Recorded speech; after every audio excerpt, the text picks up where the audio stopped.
인간은 변하지 않는다. 변하고 싶은 우리들의 의지를 꺾는 뼈아픈 말이죠. 이 말은 과연 과학적으로 사실일까요? 반은 맞고 반은 틀리다 할 수 있습니다. 이를 이해하려면 먼저 우리 뇌에 대해 알 필요가 있습니다.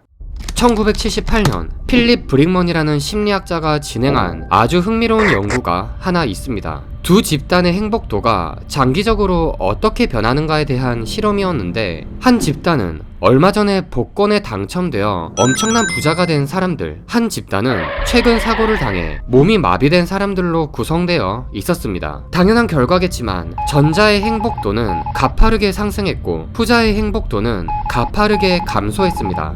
하지만 이 실험의 핵심은 장기적으로 행복도가 어떻게 변하는가에 있었는데요. 놀랍게도 부자가 된 사람들은 점점 행복도가 내려갔으며, 반대로 몸이 마비가 된 사람들은 점점 행복도가 올라가 두 집단의 행복도에 큰 차이를 보이지 않았다는 겁니다. 왜 이런 황당한 결과를 보인 걸까요? 정말 인간은 변하지 않는 걸까요? 정신과 전문의 박용철의 저서 감정은 습관이다에서는 이런 현상이 발생되는 이유를 뇌의 요요 현상이라고 설명합니다. 요요 현상은 뇌가 원래 익숙했던 체중을 더 선호하기 때문에 일어나는 현상인데요. 체중뿐 아니라 뇌는 우리가 평소 지니고 살았던 익숙한 감정 습관에 대해서도 더 선호하며 다시 돌아가려고 하는 경향이 있습니다. 그 감정 습관이 건강하지 못하더라도 말이죠. 저자는 자신의 한 여성 환자를 예로 드는데요. 그녀는 평소 불안과 우울한 감정을 자주 느끼던 사람이었습니다. 그래서 가끔 행복할 만한 일들을 겪어도 오히려 낯선 느낌을 받았고, 이 행복감이 언제 사라질지 모른다는 불안감에 좋은 감정들을 차단했다고 합니다. 그녀는 스스로 다시 불안과 우울 속으로 돌아간 것이죠. 여기서 우리는 중요한 뇌의 원리 한 가지를 이해할 수 있습니다. 뇌는 바로 이로운 것을 좋아하는 게 아니라 익숙한 것을 좋아한다는 사실입니다. 이쯤 되면 인간은 변하지 않는다는 말이 왜 반은 맞고 반은 틀린지도 이해할 수 있습니다. 다이어트에서 요요 현상은 극복하기 어려운 현상이지만 올바른 방법과 지속적인 노력이 동반된다면 극복이 가능하듯이, 인간의 부정적인 감정 습관이나 성격도 마찬가지로 변화 자체는 가능하기 때문이죠. 오늘은 도서 감정은 습관이다를 통해 인간이 긍정적인 방향으로 변할 수 있는 과학적이고 현실적인 방법들에 대해 다루어 보도록 하겠습니다.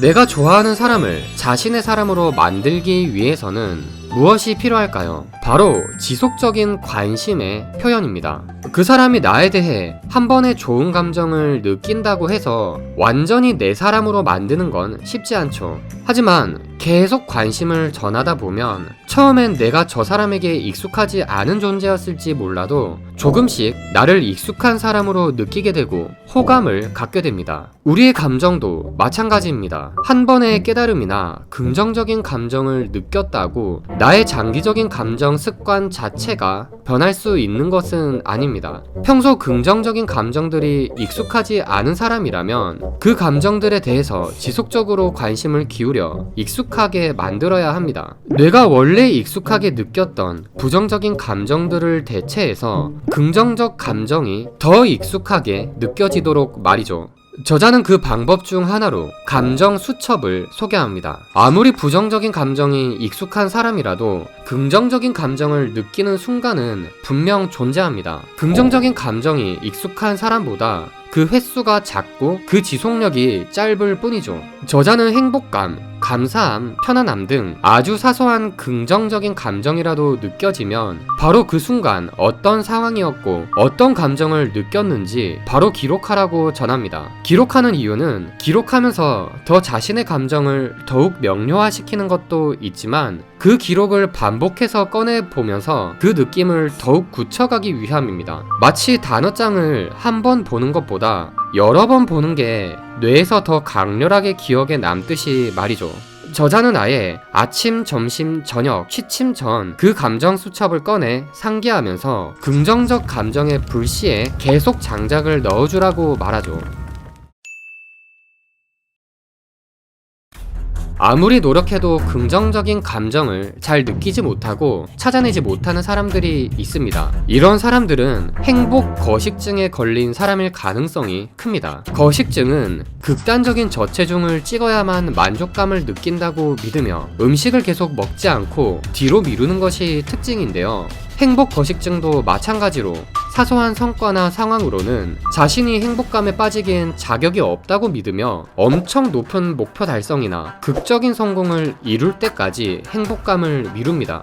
그래서 사실 장기적으로 봤을 때 행복감을 느끼는 순간이 별로 없는 인생을 살게 됩니다. 저자는 이럴 땐 사소한 일을 경험하더라도 의미라는 실업을 첨가하라고 설명합니다. 일을 마치고 내가 좋아하는 게임을 하니 참 재밌어. 엄마가 반찬을 챙겨주니 따로 식사를 신경 쓰지 않아도 돼서 너무 다행이야. 친구가 날 먼저 찾아주다니 너무 감사한 일이야. 꼭 달성해야 하는 장기적인 목표가 있다면 그것을 이루어내는 것도 중요하지만 그 목표를 이뤄나가는 과정 속에 있는 나 자신에 대한 아낌과 존중도 필요한 것 아닐까요?